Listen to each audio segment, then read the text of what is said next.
एक झुलसते हुए रेगिस्तान के बीचों बीच एक नन्ही सी चिड़िया रहती थी। उसका नाम था सिया। उसकी जिंदगी दर्द और तकलीफों से भरी हुई थी। वह बहुत बीमार थी। उसके नाजुक पंख झड़ चुके थे।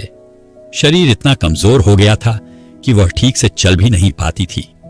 न सिर छुपाने के लिए कोई आशियाना, न पीने के लिए पानी और न खाने के लिए एक दाना।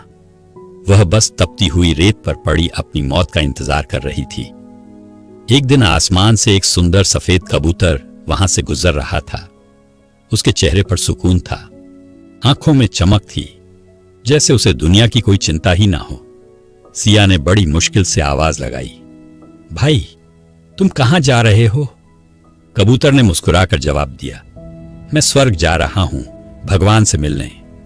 यह सुनते ही सिया की बुझी हुई आंखों में उम्मीद की एक हल्की सी रोशनी चमक उठी। उसने कांपती आवाज में कहा, भाई, क्या तुम भगवान से मेरे लिए एक सवाल पूछोगे? उनसे पूछना, मेरी जिंदगी के दुख आखिर कब खत्म होंगे? मेरे अच्छे दिन कब आएंगे? कबूतर ने प्यार से सिर हिलाया और आसमान की ओर उड़ गया। जब वह स्वर्ग पहुंचा तो उसने देवदूत को सिया की पूरी कहानी सुनाई। देवदूत ने अपनी पवित्र किताब खोली, कुछ पल देखा और फिर गंभीर आवाज में बोला, उसके भाग्य में अभी 10 साल और दुख लिखे हैं। उसे अभी और तकलीफ सहनी होगी। यह सुनकर कबूतर का दिल टूट गया। उसने तुरंत पूछा, क्या कोई ऐसा तरीका नहीं जिससे उसकी मदद हो सके? देवदूत हल्का सा मुस्कुराया और बोला, एक रास्ता है। उसे कहना कि वह शिकायत करना बंद कर दे। उसे हर हाल में यह देखना शुरू करना होगा कि उसके पास अभी भी कितना कुछ है जो दुनिया में कई लोगों के पास नहीं है। उसे हर परिस्थिति में बस एक बात कहनी है, हे भगवान, इस हालत में भी मुझे दूसरों से बेहतर रखने के लिए आपका शुक्रिया। कबूतर तुरंत वापस रेगिस्तान लौटा और उसने सिया को भगवान का संदेश सुना दिया। उस दिन के बाद सिया ने अपनी किस्मत को कोसना छोड़ दिया।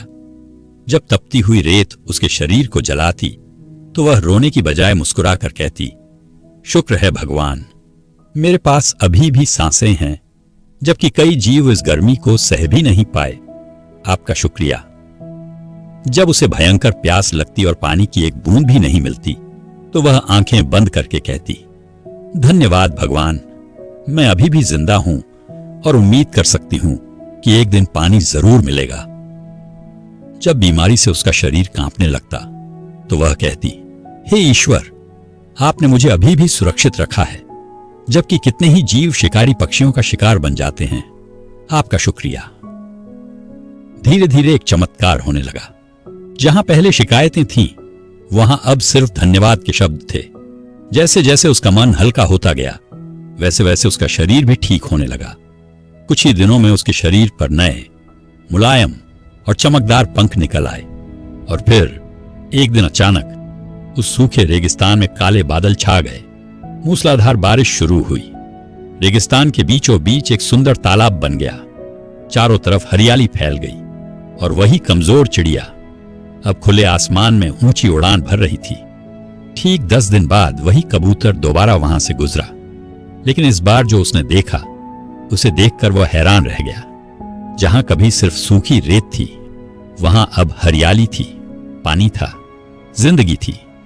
वह तुरंत स्वर्ग पहुंचा और देवदूत से बोला, आपने तो कहा था कि उसे 10 साल तक दुख झेलना होगा, फिर सिर्फ 10 दिनों में सब कुछ कैसे बदल गया? देवदूत मुस्कुराया और बोला, हां, उसके भाग्य में 10 साल का दुख लिखा था, लेकिन जैसे ही उसने शिकायत छोड़कर आभार व्यक्त करना शुरू किया, उसकी सकारात्मक सोच ने उसके दुखों का बोझ हल्का कर दिया। शिकायतें इंसान को अंदर से तोड़ देती हैं और शुक्रिया इंसान की जिंदगी बदल देता है। उसने अपनी सोच बदली और उसकी किस्मत बदल गई। दोस्तों, हम अक्सर अपनी जिंदगी में यह गिनते रहते हैं कि हमारे पास क्या नहीं है, लेकिन अगर हम ध्यान से देखें तो हमारे पास जो कुछ है वह दुनिया के लाखों लोगों का सपना है। इसलिए आज से अपनी कमियों को नहीं, अपनी नेमतों को गिनना शुरू कीजिए। यकीन मानिए, जिंदगी खुद ब खुद खूबसूरत लगने लगेगी। अगर आपको यह कहानी दिल को छू गई हो तो वीडियो को लाइक जरूर करें, अपने दोस्तों और परिवार के साथ शेयर करें और ऐसी ही प्रेरणादायक कहानियां सुनने के लिए हमारे चैनल को सब्सक्राइब करना ना भूलें। धन्यवाद।